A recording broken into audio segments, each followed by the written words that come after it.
by drawing out the iris. I'm finishing up here with the petal and checking my measurements against the center, comparing it to the petals. Laying in where the stamen is going to be, I'm not masking it out, I'm just going to paint around the frilly fronds. Starting with a pale yellow that's behind the lines in the bottom petal, and just extending that all the way down through the petal.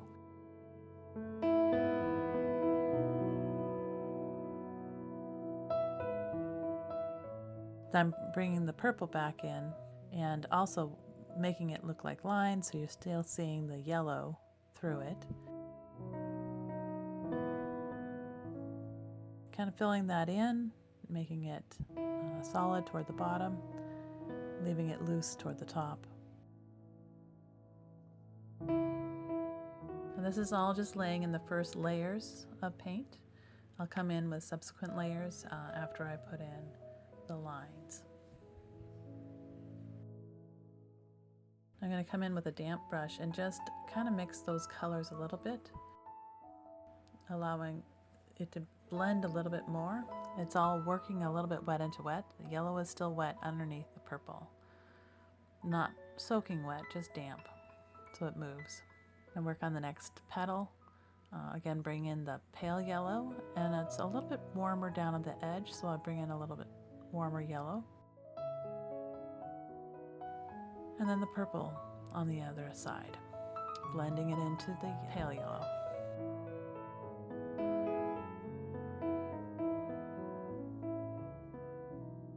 Next petal, again, laying in the purple edges and coming in with the pale yellow.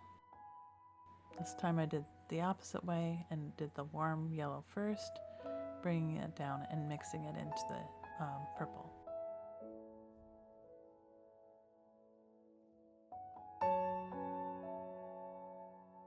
Now none of these places were soaking wet, so that they dried fairly quickly. Once I do the center, I'll be able to go back and work those areas. I'm putting in the very brightest yellows in the center part.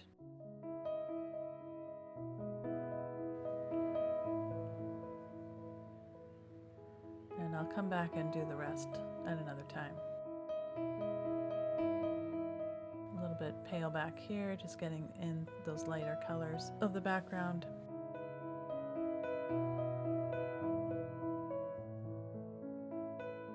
And now I'm going to do the petals that are sticking up, and if you notice that they're kind of yellow on the inside and then they turn out and they're purple on the outside. So I'm putting in the pale yellow parts first and the warmer yellows,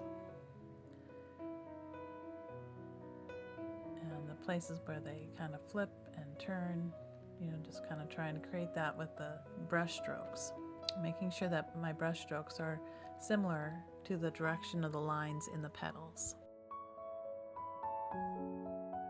And I just laid that kind of a pale purple, kind of mixed between the purple and the yellow, more on the purple side.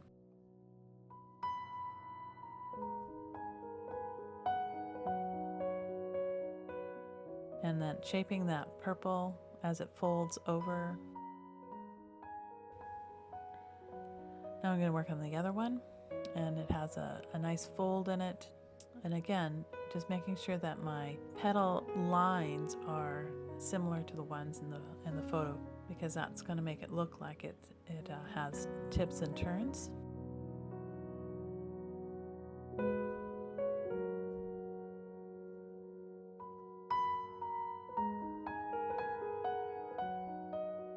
Getting those yellow places that are yellow.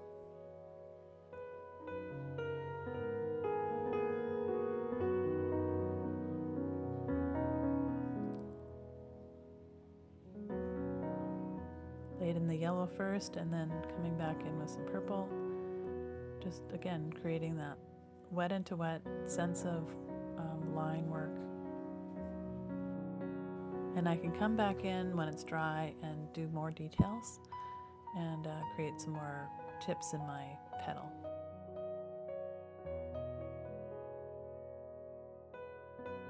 Now I'm going to mix some colors. This is to create those lines that are in the bottom petals. Using the yellow with a bit of red, bringing in a little bit of blue, just to make some darker browns, kind of, this one again, it's red and mixed with some yellow.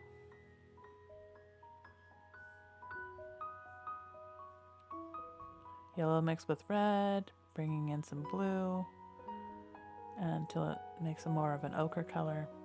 So basically it's yellow mixed with purple because I'm mixing red and blue together.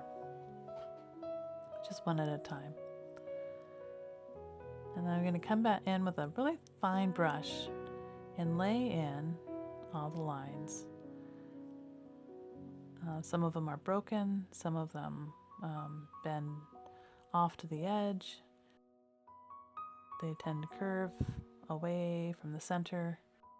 You know, just kind of really paying attention to that.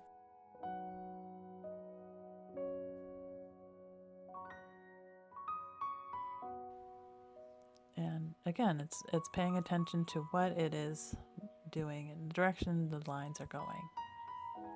These are more yellow, so I'm putting in more of a yellow line here, whereas the other ones were more the darker purpley brown lines.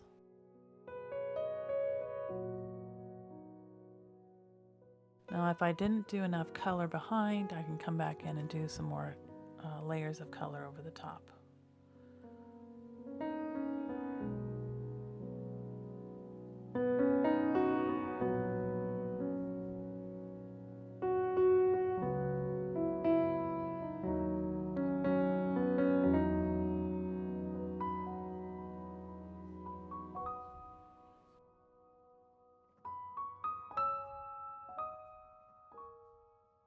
And it wasn't quite dark enough, so I darkened it a little bit on some of those lines.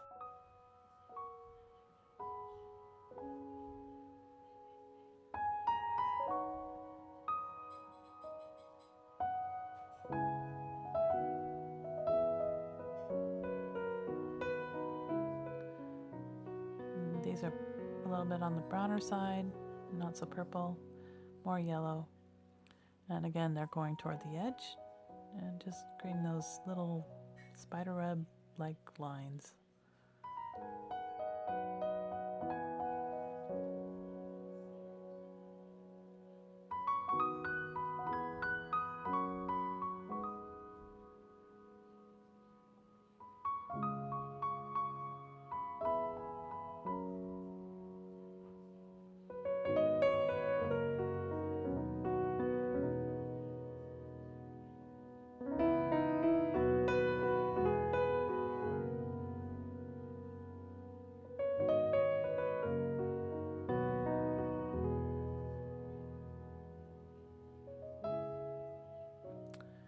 And that is all.